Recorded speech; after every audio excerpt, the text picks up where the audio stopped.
주를 향하는 자리에 있습니다.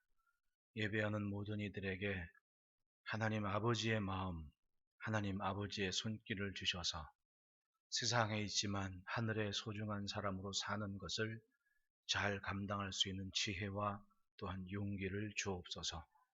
우리에게 오늘을 주심을 감사하며 예수님 이름으로 기도합니다. 할렐루야. 오늘도 예배하는 여러분들에게 하나님께서 준비하신 은혜와 복이 충만하기를 축복합니다. 인생은 멀리 있는 것을 보는 것도 중요하지만 멀리 있는 것만 보는 사람들은 잘못하면 꿈만 꾸다 인생 허비할 수가 있습니다. 인생은 지금 내 앞에 있는 현실, 그것을 가장 아름답고 귀하게 다스릴 줄 아는 사람이 지혜로운 사람이라고 생각합니다. 앞에 있는 걸 잘 다스릴 때 비로소 멀리 보는 꿈이 현실로 올 수가 있는 겁니다. 함께 따라합시다. 돌아서게 하는 것을 다스리라. 하나님께서 하나님의 백성을 이 땅에 두신 것에는 목적이 있습니다. 여러분, 우리는 하나님의 목적을 품고 이 시대를 살고 있는 겁니다. 믿으십니까? 하나님께서 우리를 향해 기대하고 계시는 것이 이 시대에 있기 때문에 우리가 오늘 살아있는 겁니다. 때문에 우리는 스스로의 존재감을 귀하게 여길 필요가 있습니다. 나 스스로를 내가 귀하게 여겨야 합니다. 왜냐하면 하나님이 소중하기 때문에, 또 하나님께서 나를 향해 품고 계신 계획이 있기 때문에, 나 때문에 내 주변에 온전케 되는 것들이 분명히 있기 때문에 하나님은 여전히 나를 살게 하시는 겁니다. 여러분, 처음 이스라엘을 보십시오. 이스라엘이 무엇 때문에 존재했습니까? 이스라엘은 세상과 다른 목적을 가진 민족이었습니다. 그 출발을 보십시오. 믿음의 조상 아브라함의 일생을 보면 창세기 15장에 결정적으로 중요한 것 하나, 진짜로 세상과 하나님 사이에 고민할 만한 상황이 벌어지게 됩니다. 그렇다고 아브라함이 빈약한 그런 목동은 아니었지 않습니까? 엄연히 목동들 318명을 데리고 먹고 살 만한 규모 있는 삶이었습니다.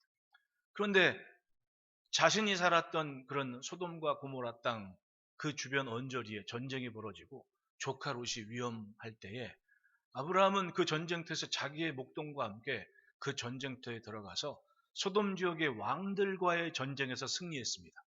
고대 전쟁에서 승리한 왕은 그 전리품 모든 것을 취할 수 있는 권리가 있거든요.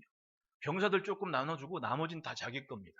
근데 아브라함은 그때 재물을 취하지 않은 겁니다. 여기서 아브라함은 세상의 가치관과 하나님께서 자신을 부르는 가치관 사이에, 세계관 사이에 갈등을 하죠. 무엇을 선택해야 되느냐? 아브라함은 내가 혹시라도 저 소돔 왕이 자기 때문에 부자 됐다는 얘기할까봐 나 이 재물 하나도 취하지를 않겠다. 그리고는 하나도 갖지 않고 다만 전쟁터에 참여한 목동들에게 당신이 좀 알아서 나뉘어 주시오. 이렇게 했단 말이죠.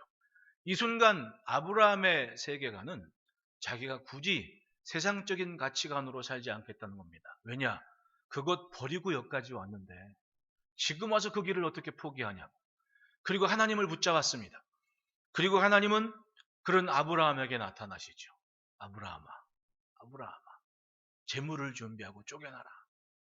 그 창세기 15장에 재물을 쪼개놓고 그걸 기다리는 아브라함은 그 고대 금동의 계약의 풍습에 따르면 우리도 옛날에 어릴 적에 신바트 그 만화 보면 공주하고 헤어질 때 목걸이 딱 쪼개가지고 이건 네 거, 이건 내 거, 그리고 나중에 만나서 붙이자 이런 거 하잖아요.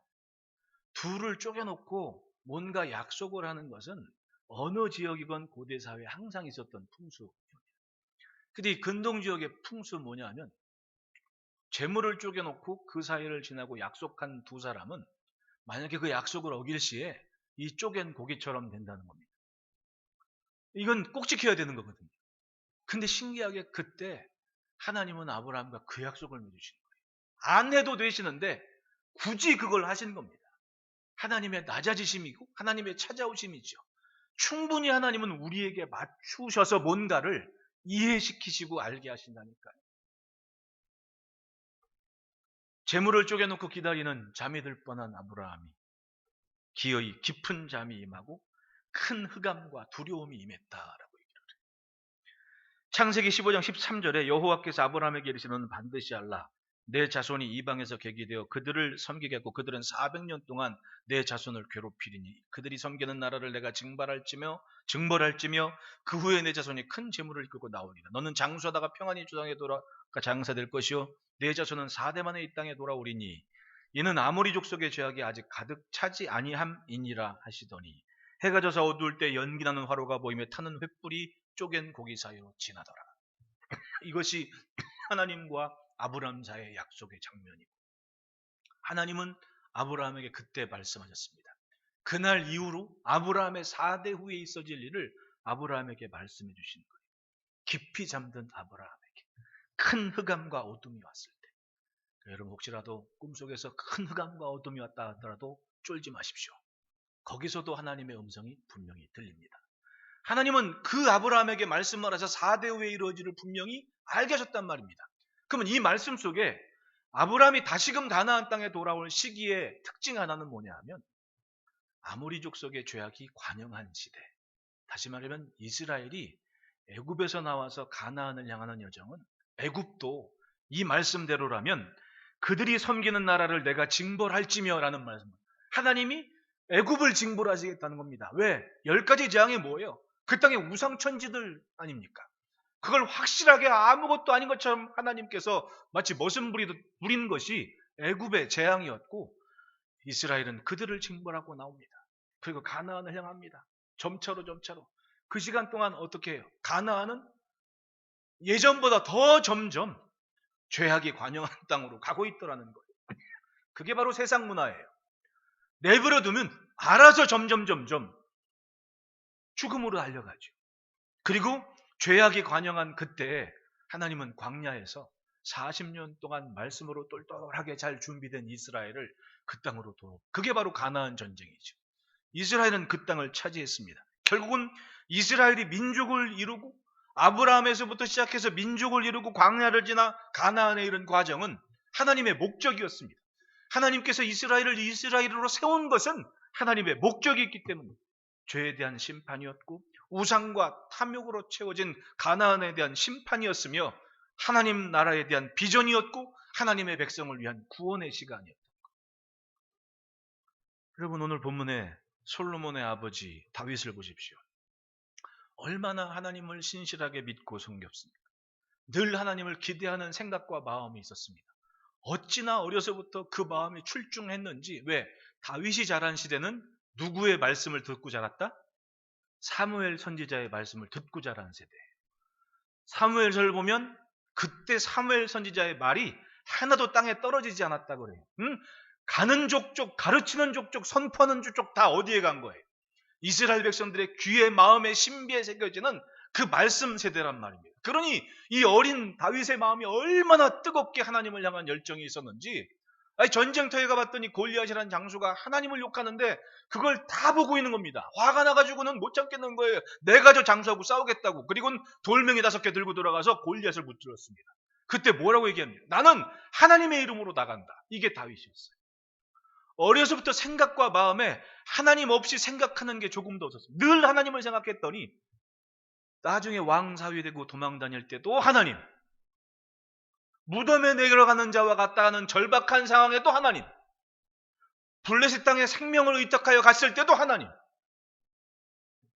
어느 순간에도 하나님 없이 생각하는 생각과 마음에 하나님의 자리가 없는 인생이 아니에요. 늘 하나님을 노래했으니까 시편의 구구절절이 노래를 만든 거 아니에요. 그 얘기는 잘 될 때나 잘 안 될 때나 죽을 지경에도 하나님 앞에 있는 모습은 포기하지 않았다니. 그런데 처음 사울이 왕이 됐을 때 한번 보십시오. 이 친구 참 겸손하고 주의 종을 섬길 줄도 알고 참 지혜롭고. 여러분 이스라엘의 처음 왕을 세울 때 백성들이 뽑았어요? 아니면 하나님이 지명했어요? 네? 하나님이 지명했잖아요. 그래서 사울이 사무엘 선지자 찾아갔을 때 사무엘 선지자는 밥상 차려놓고 잔치 준비하고 그 친구 올 때까지 먹지 않겠다고 온갖 귀빈들 다 초대한 다음에 아버지 나귀 잃어버려갖고 찾아온 사울을 딱 봤을 때 참 범상치 않은 그의 기골이 장대한 모습에 사무엘도 흡족해가지고 기분이 좋아가지고 이렇게 저렇게 하다가 앞으로 나라의 미래를 쫙 알려주면서 이런 일이 있을 텐데 절대로 하나님 없이 하면 안 된다. 전쟁 벌어지고 번제를 드릴 때 내가 가기 전까지는 절대로 경고망동하지 마시오 그랬는데 아말렉과의 전쟁에서 승리해버렸어요. 기분이 찌했어. 그때까지는 준수한 소년이라 겸손해가지고 사무엘 선지자가 당신들이 원한 이스라엘의 왕이요 환영합시다 했는데 나타나지를 못했어. 부끄러워가지고. 그랬던 사울이 왕이라고 선언을 한 순간에 옆에 있는 이스라엘의 좀 껄렁껄렁 걸렁배들이 자기들은 왕 인정 못한다고 막 할 때 사울은 아무 말 안 해서 그냥 두고 보라고. 즉 인내심도 있었어. 근데 나라에 위급한 일이 벌어지고 전쟁하는 상황이 되니까 각 지파에 파발 띄우고 여기서 만약에 전쟁터에 참석하지 않으면 이스라엘이 아는 일 하려고 왕으로서 첫 명령을 내렸는데 진짜로 군대가 왔어. 그리고 전쟁에서 이겼단 말입니다. 그런데 이 한 번의 승리가 어떻게 만들었습니까? 사울을 교만하게 만든 거야. 그게 다윗과의 차이였습니다. 그 순간부터는 하나님께서 세우신 목적이 아니라 내가 나의 나라를, 나의 왕조를 건사해야 된다. 그리고 자기 아들 요나단과 함께 아주 치열하게 왕노릇하기 위해서 고군분투를 한 겁니다. 그 순간 그러면 그럴수록 어떻게? 생각과 마음에 하나님의 자리는 요만큼도 없어지는 거지. 결국은 사무엘 선지자가 하나님이 당신 왕 세운 거 후회한다고. 그리고 가버린 거예요. 더하게 올랐어. 누구냐고도 됐지. 근데 가만히 있니까 다윗이 범상치가 않아. 목동 다윗이 골리앗을 죽였는데 자기가 거느린 3천의 용사들보다 더 세. 야, 안 되겠다. 그 뒤로는 자기 사위지만 어떻게 했습니까? 다윗을 죽이자고. 요나단은 아버지와는 달리 생각과 마음에 하나님께서 계셔서 아버지한테 그랬습니다. 다윗이 뭘 잘못했냐고. 저처럼 용사가 어딨냐고. 당신 왜 다윗이라고 다윗을 그렇게 죽이려고 하냐고. 초하루 잔칫날 번제를 드리고 그 얘기하니까 아버지가 요나단한테 뭐라 그래요. 그러면서 엄마 욕을 막 해댄 거야 요나단한테. 요나단이 너무 충격을 받은 겁니다. 다윗아 안 되겠다. 넌 가라. 그렇지만 네가 나중에 왕이 됐을 때 내 식구 내 식소를 절대로 외면하지 않았으면 좋겠다. 그리고는 빠이빠이 했죠. 그 뒤로 다윗은 고생 엄청 했습니다. 이게 바로 사울과의 차이였던 거예요. 내가 뭔가 이루었을 때, 내가 뭔가 성취했을 때 어느 순간 내 생각과 마음에 세상의 가치관이 자리해버린 겁니다. 그 순간 그것 붙잡고 살다가 하나님과 나 사이에 틈이 생기고 내 힘으로 살려는 왕조의 꿈이 결국은 하나님의 뜻을 거스르는 삶이 되버린 거예요. 따라합시다. 잘 될 때 조심하자. 사울은 승리에 도취해서 자기 미래의 계획에서 하나님의 손길과 하나님의 자리를 지워버렸습니다. 기대하지도 않았고 상상하지도 않았습니다. 하나님께서 이렇게 하실 것이라는 소원도 갖지 않았습니다. 왜? 내가 너무 잘났어. 나는 이미 왕이야. 솔로몬이 왕이 될 때를 한번 보십시오. 솔로몬은 왕이 될 때 진짜 바람 앞에 등불 같은 아무것도 아닌 존재였습니다. 자기 배다른 형제들처럼 전쟁터에 경험이 있었던 것도 아니고, 그러니까 참 할 게 없어서 공부만 했어 솔로몬은. 전쟁의 경험도 없었고 아버지가 다 정리를 해놔가지고 굳이 어디 배울 데도 없고 할 거 없어서 공부만 한. 그러니까 다른 왕자들에 비해 뭐 이거 어떻게 왕 노릇할까 두렵지. 근데 이미 다윗은 기력이 쇠했고 이불을 덮어도 뜨뜻하지가 않았다고 얘기를 해요. 여러분 옛날에 겨울에 연탄불 꺼졌다 하더라도 두꺼운 이불 깔아놓으면 그 안에 푹 들어가면 조금만 있으면 추운데 조금만 있으면 어떻게 돼? 따뜻해가지고 이불 밖으로 나가기가 싫잖아. 이게 사람 체온이거든요. 근데 성경에 다윗은 그 온기가 없었다 그래. 이미 기력이 쇠했어. 그러니까 압살롬의 동생 아도니아가 아버지가 저 정도면 바깥으로 나오지도 못할 거고 이젠 왕감은 나밖에 없다. 그리고 성경을 보면 다윗이 한 번도 아도니아한테 너 왜 그랬어? 이 말을 한 번도 안 했대. 그러니까 뭐 구박 한 번 받은 적도 없고 꾸지람 한 번 받은 적도 알아서 잘 컸으니까 자기가 왕감인 건 자기가 봐도 자기가 왕이야. 그러니까 어떻게 돼? 근위병 50명 세우고 자기 왕자들 다 초대하고 왕의 신하들 심지어 요압, 다윗의 신복 요압까지 초대하고 자기가 왕이 즉위식을 한 겁니다.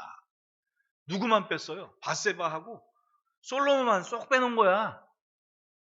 선지자 갓 나단 같은 사람 빼고 다 부른 거지. 그러니까 어떻게 된 거야? 왕의 즉위식 한 다음에 다윗 죽으면 솔로몬 어떻게 돼야 돼?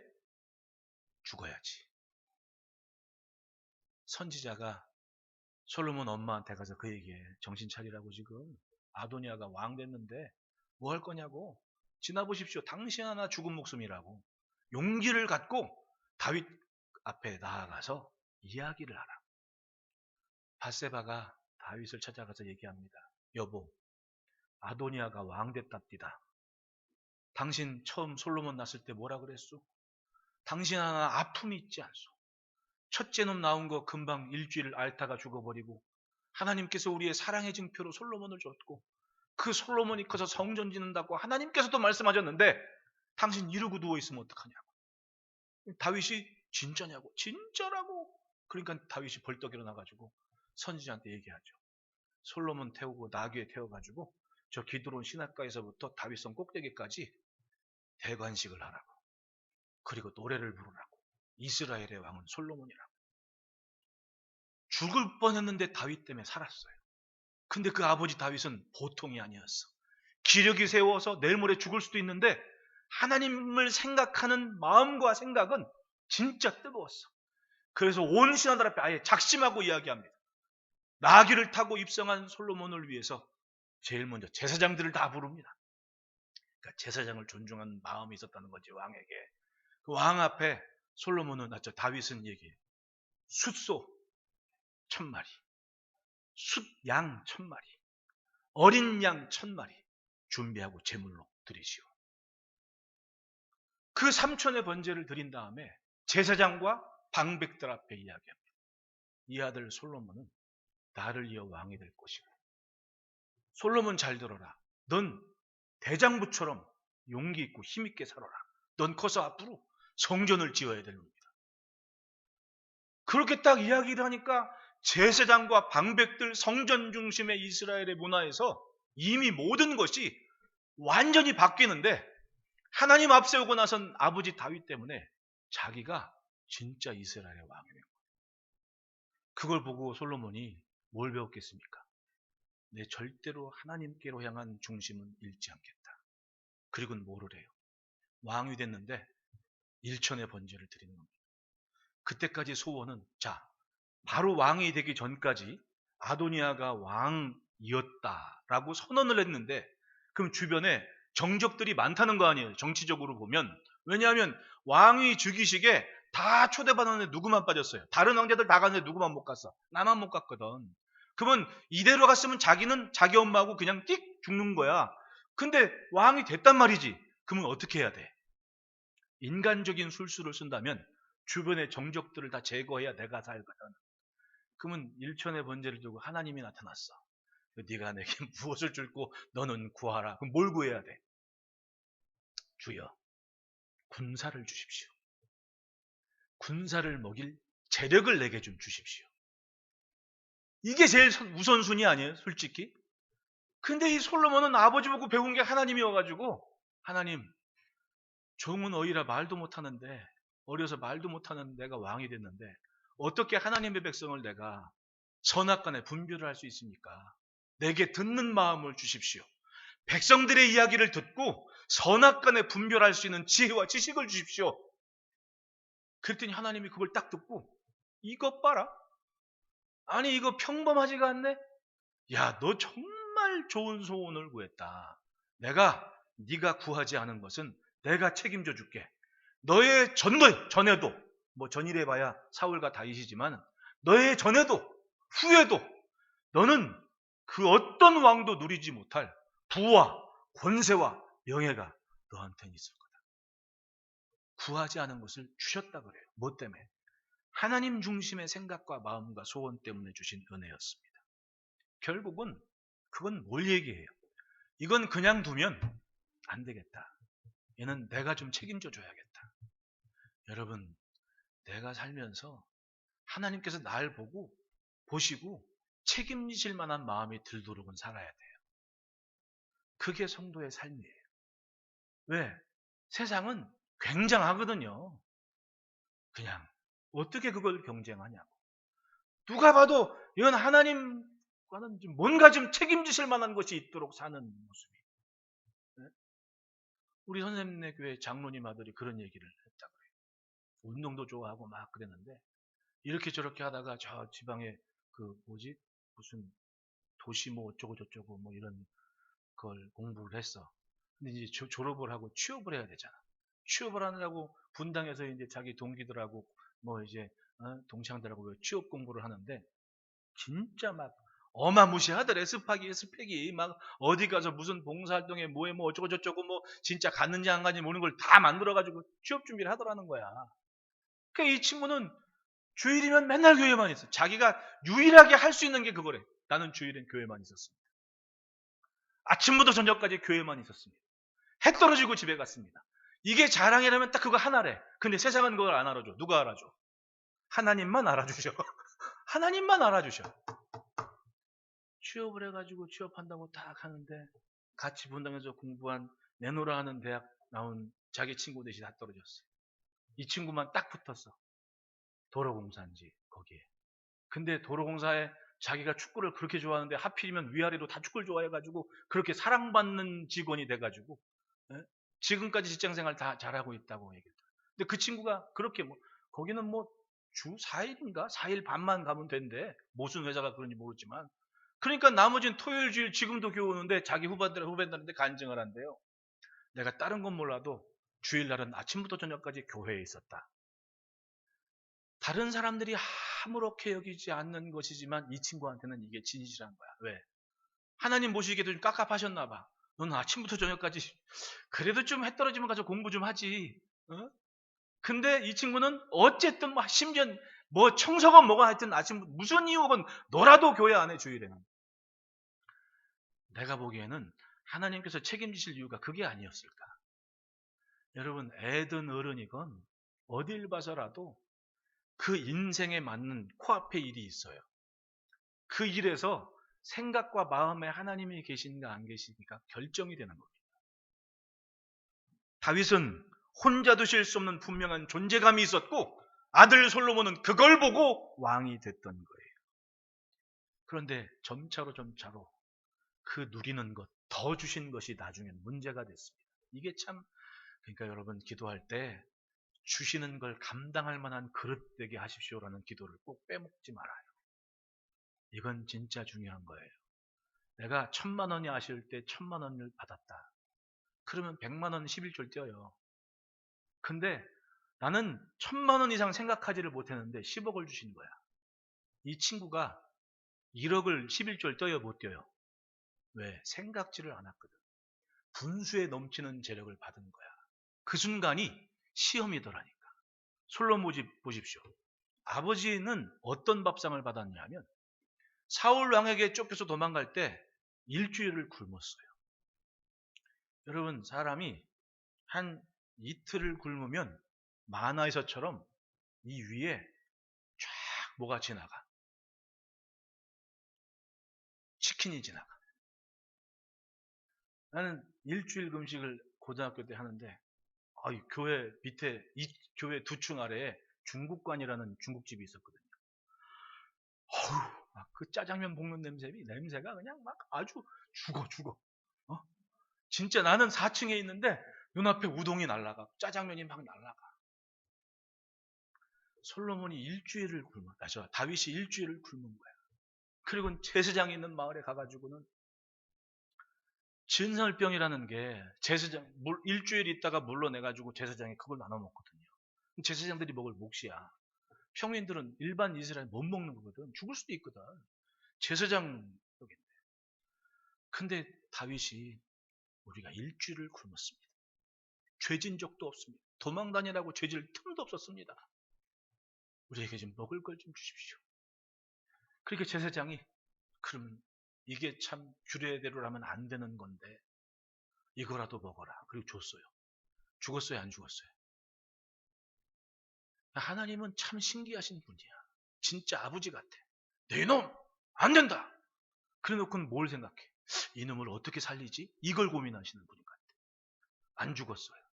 근데 그 도망다니면서 먹은 그 마른 떡 조각을, 빵 조각을 어떻게 잊겠습니까? 그러니까 왕이 되건 어떠건 항상 생각과 마음에 그 하나님을 놓치지 않는 그런 중심을 가진 거예요. 근데 솔로몬은 왕이 됐어. 순식간에 참 지혜라는 게 한순간 아니에요. 무슨 매뉴얼이 있는 것도 아니야. 그냥 그렇게 기도한 다음에 진짜 선악간에 바른 판별을 하기 위해 딱 있는데 문제가 딱 온 거였던 여인 둘이 와가지고는 애가 하나 죽었는데 하나게 놓고는 서로 자기 얘기를 하고 그렇게 얘기할 때 솔로몬이 퍼뜩 기가 막힌 판결을 하잖아요. 그러면 애 둘로 쪼갭시다. 야박한 모습인데 솔로몬은 사람의 중심을 알았어. 진짜 엄마면 저에게 쪼가겠냐고. 가짜 엄마는 쪼개라 그럴 거라고. 쪼개라고! 그러니까 한 엄마는 가만히 있고 다른 엄마는 안 된다고! 그냥 저 애기 저 주라고. 솔로몬이 그걸 봤잖아요. 지혜로웠습니다. 소문났습니다. 아프리카까지.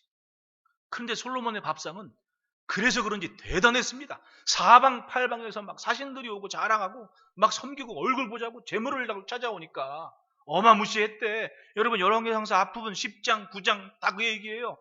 여기저기 사방팔방에서 사신들이 와가지고는 머리를 조아리고 향품을 바쳤다고.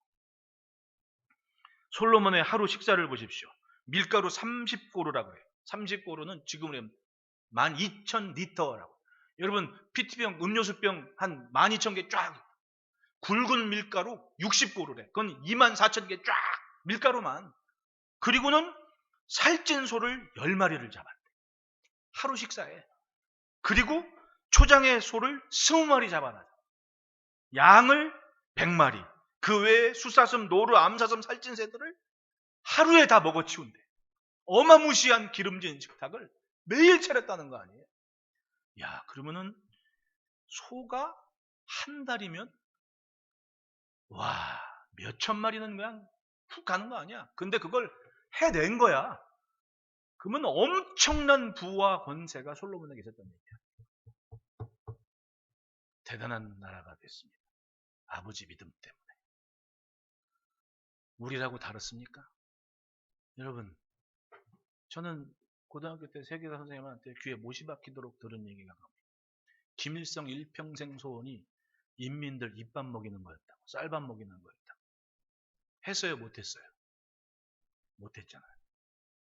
지금 그 손자가 입밥 먹겠다고 이런 얘기 막 할아버지 흉내내고 있어. 근데도 아직 못해요.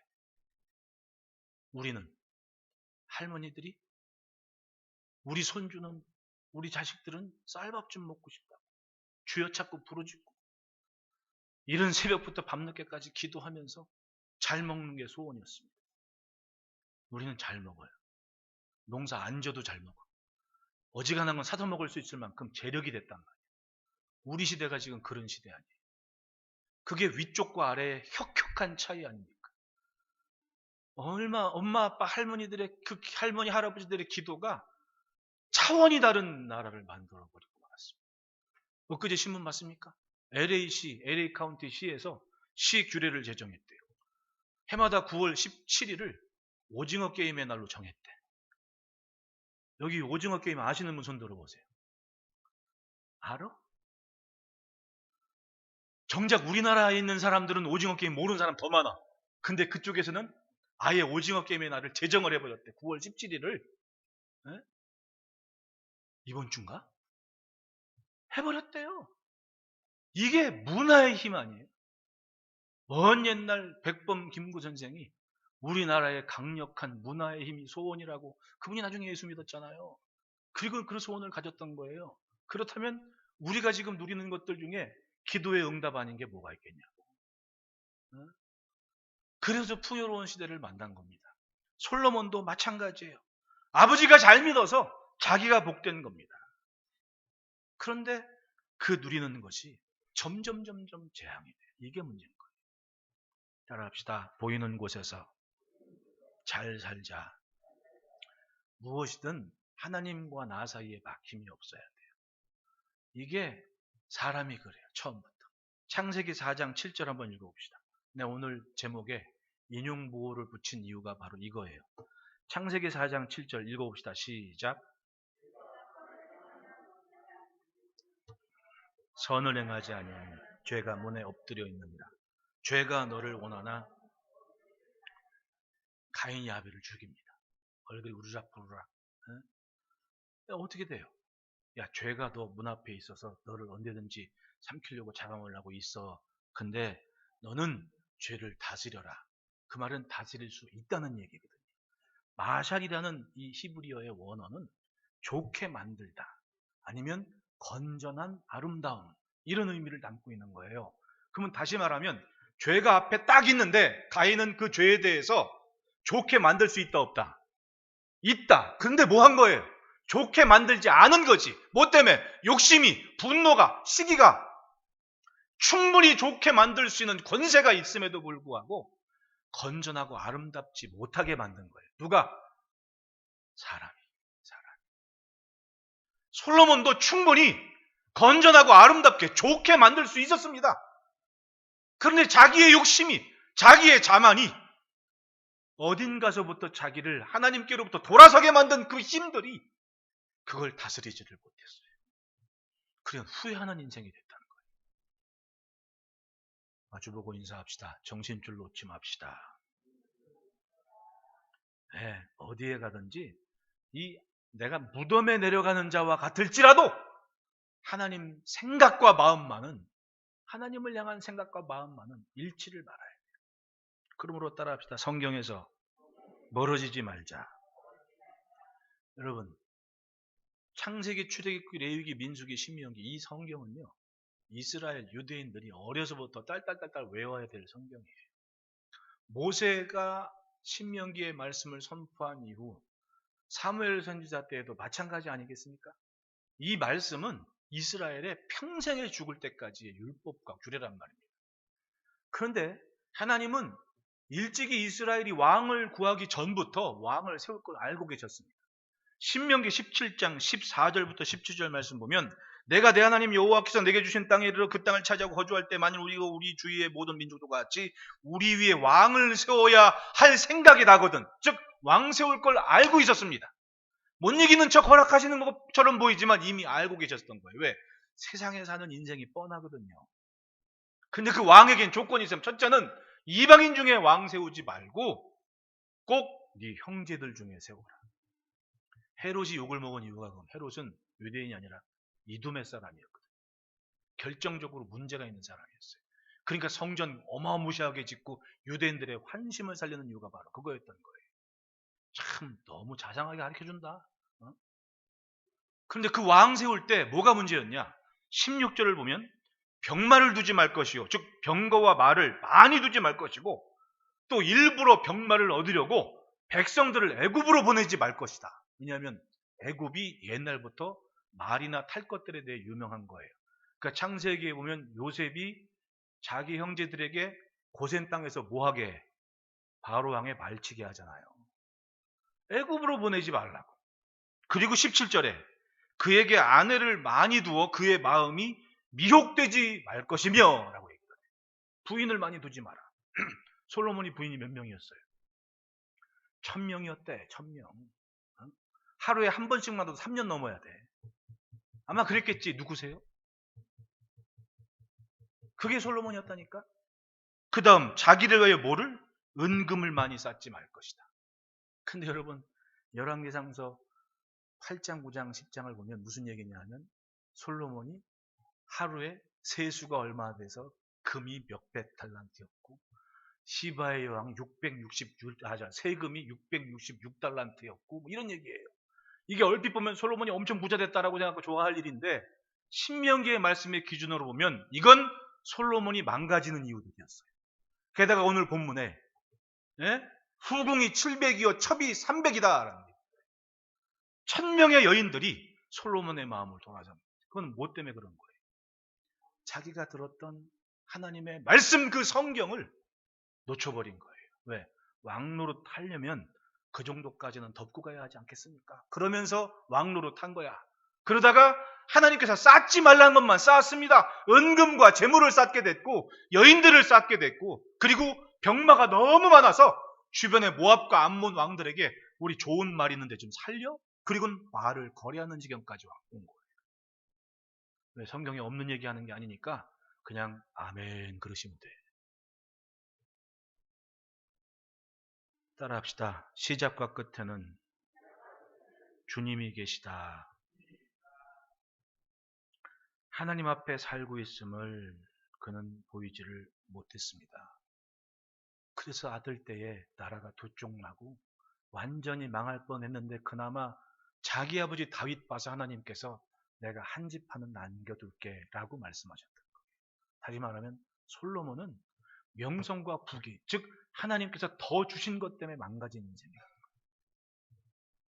예레미야서 6장 16절 말씀에 여호와께서 이같이 말씀하시 너는 길에 서서 보며 옛적 길 곧 선한 길이 어디인지 알아보고 그리로 가라. 너희 심령이 평강을 얻으리라.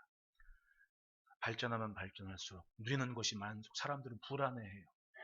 아직 오지 않은 시간 내가 앞으로 뭐 먹고 살까 고민하죠. 내 자식들이 뭘 먹고 살까 고민하지요. 왜? 평강이 없는 거지. 너의 옛적 길을 보고 좀 배워라. 너희 엄마가 어떻게 기도하고 살았는지, 너희 아빠가 어떻게 기도하고 살았는지, 너희 할머니 할아버지가 어떻게 하나님 앞에 살았는지 그걸 보고 그 옛적 길을 곧 선한 길이 어딘지 알아보고 좀 살아라. 그러면 평강을 얻을 거다. 솔로몬은 하나님의 말씀을 놓치고 말았습니다. 하나님의 말씀을 어떻게 지켜야 될지 자기 아들한테 가르치지를 못한 거예요. 여러분 들었던 말씀을 곱씹으며 내 주변을 다스리기를 축원합니다. 둘째로 따라합시다. 간섭하실 때 지나치지 말자. 9절 말씀 보십시오. 솔로몬이 마음을 돌려 이스라엘에는 여호와를 떠남으로 여호와께서 그에게 진노하시니라.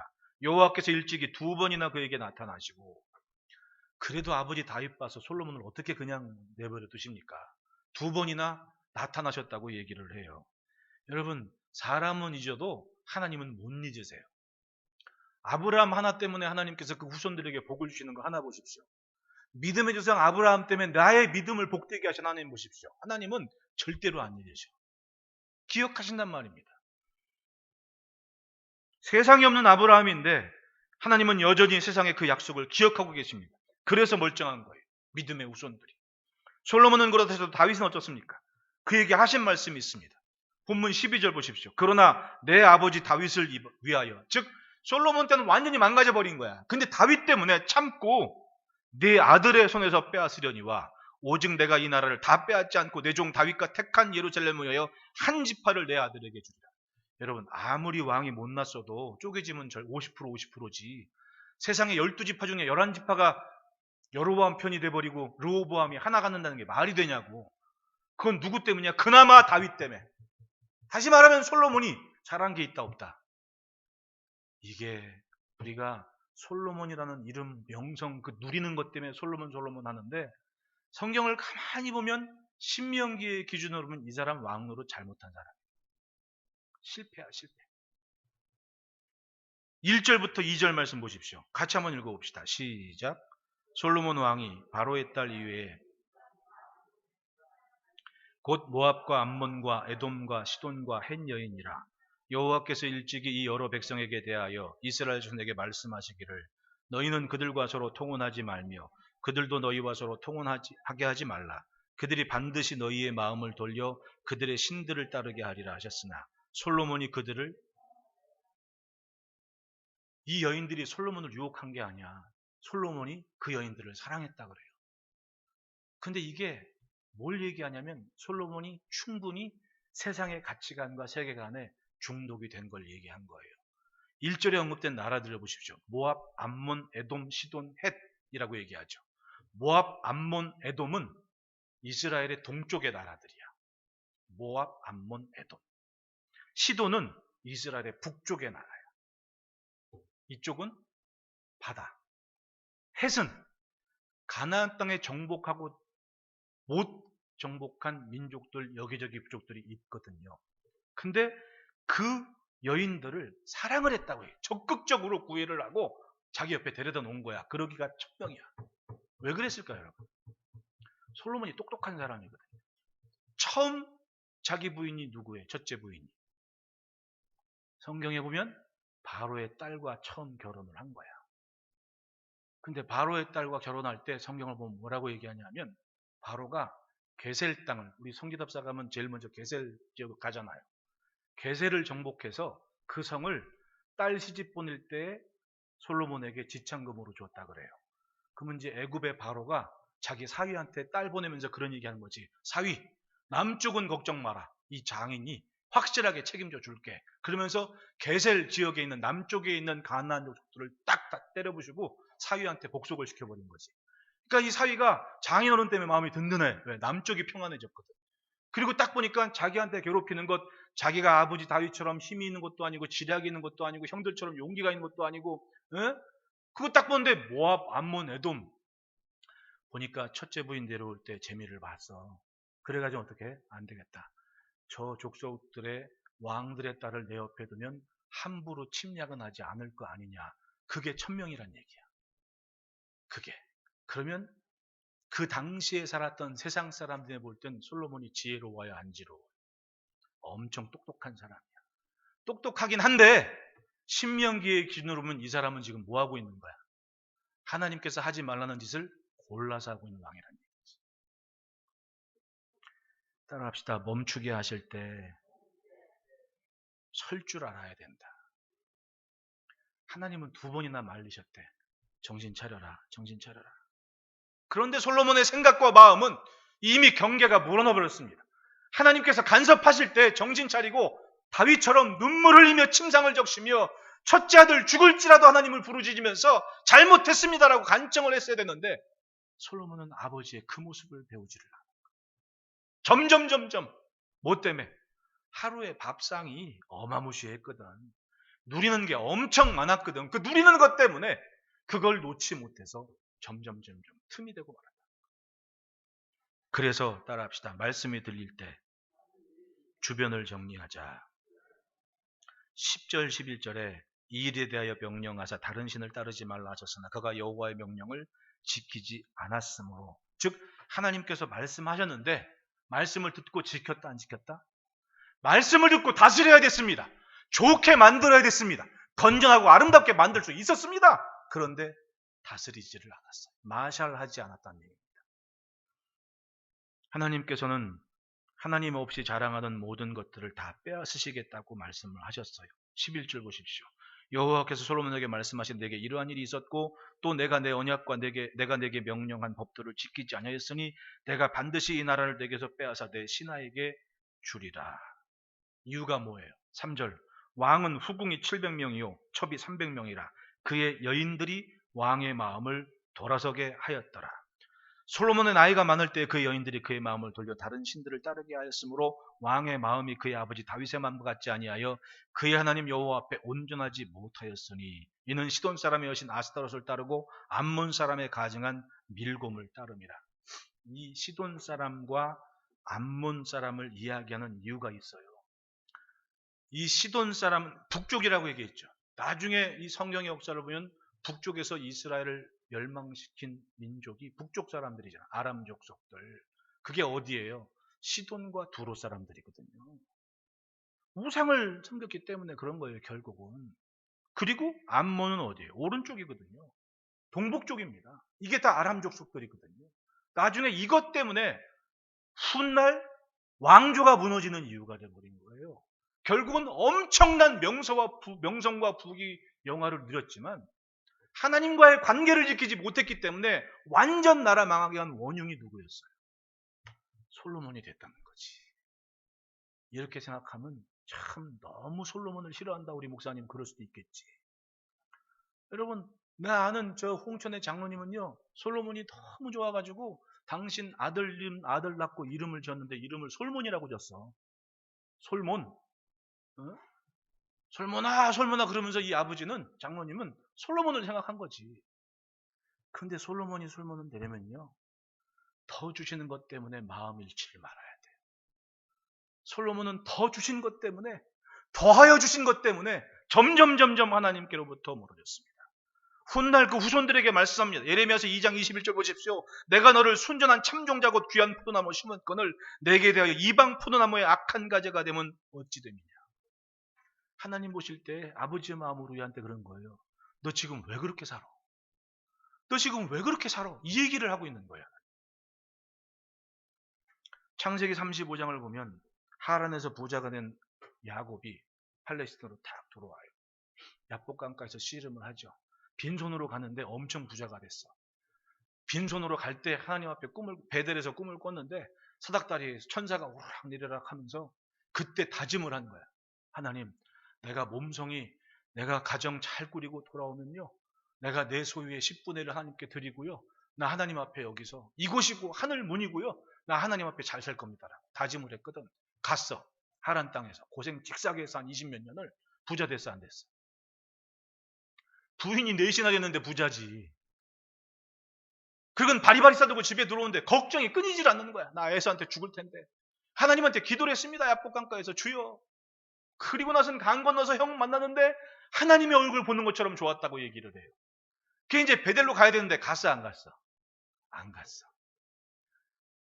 문제거리가 사라지니까 하나님 생각을 요만큼도 안 한 거지. 그리고는 어떻게 돼요? 세겜 땅에 머물라고 여기가 조사원이 하고 있는데 13번째 자기 막내딸 딥나가 세겜 추장 아들한테 욕을 보인 거예요. 레위하고 시므이가 화가 나가지고는 할례를 받아야 우리와 결혼을 할 수 있다고 남자들 할례 받으라고 한 다음에 그날 밤으로 쳐들어서 거기에 있는 남자들 다 도륙을 해버린 거예요. 아까 서론에 얘기했듯이 창세기 15장의 부족과 부족 간의 약속은 지켜야 되는데, 그러니까 야곱이 레위하고 시므이한테 쌓인 게 많아가지고 왜 그런 짓을 했냐고, 우리가 다 죽게 생겼냐고 불안에 떨고 있는데 하나님께서 야곱에게 나타나서 말씀하죠. 너 나랑 약속한 적이 있지 않냐? 베델로 다시 가라. 베델에서 내가 기다린다. 그때 야곱이 정신을 차렸습니다. 자기 진영을 딱 보니까 하나님께서 갖지 말라는 우상단지들이 은부치 금부치가 잔뜩 있는 거예요. 다 가져오라고. 그리고 그 땅에 다 묻어버리고 하나님께 번제를 드리고 옷을 정결케 하고 삶을 구별하고 베델로 올라가는 장면이 있습니다. 누군간 묻겠지. 그거 묻은 지점이 어디쯤 됩니까?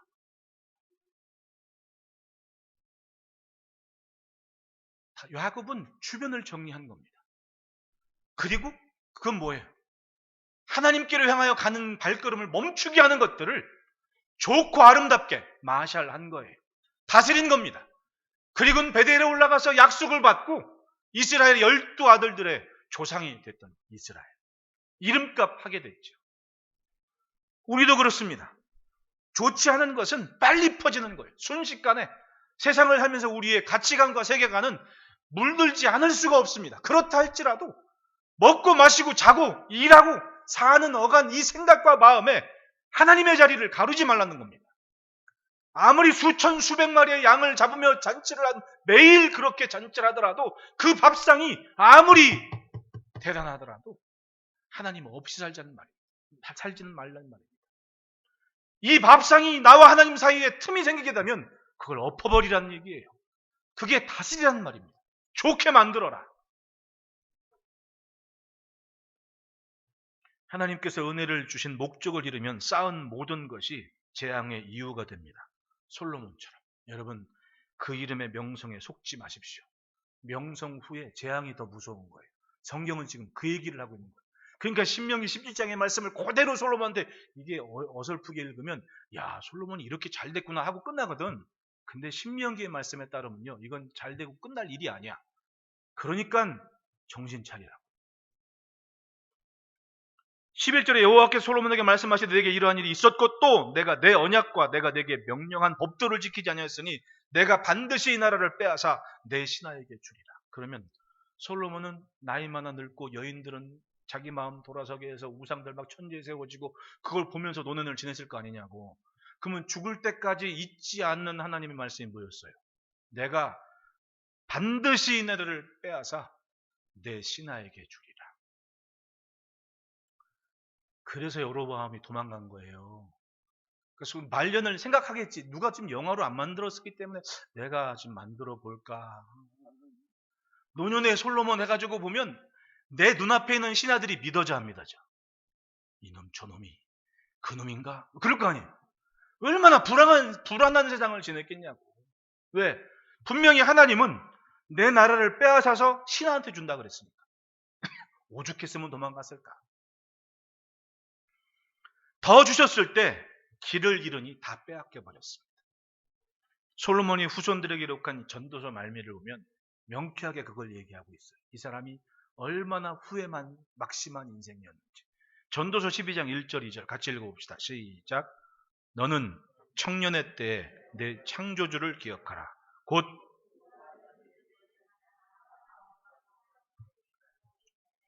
해와 빛과 달과 별들이 어둡기 전에 비 뒤에 구름이. 그 말은 뭐예요? 자기가 곤고한 날에 이르렀고 아무 낙이 없는, 진짜 아버지 다윗처럼 기르게 세워서 이불 속에 들어가도 온개가 없는 나이가 돼 뒤돌아봤더니 하나님 놓친 게 진짜 후회스러운 거지. 왜? 나 죽고 나라는 빼앗길 텐데. 그리고 전도서 마지막입니다. 13절 14절 읽어봅시다. 시작. 이래 결국을 다 들었으니.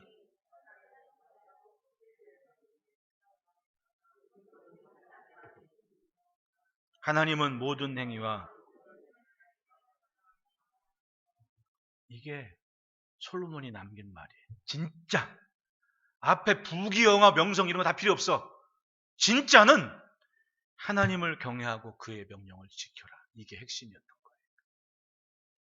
여러분, 말씀의 경계 안에 삶을 지킵시다.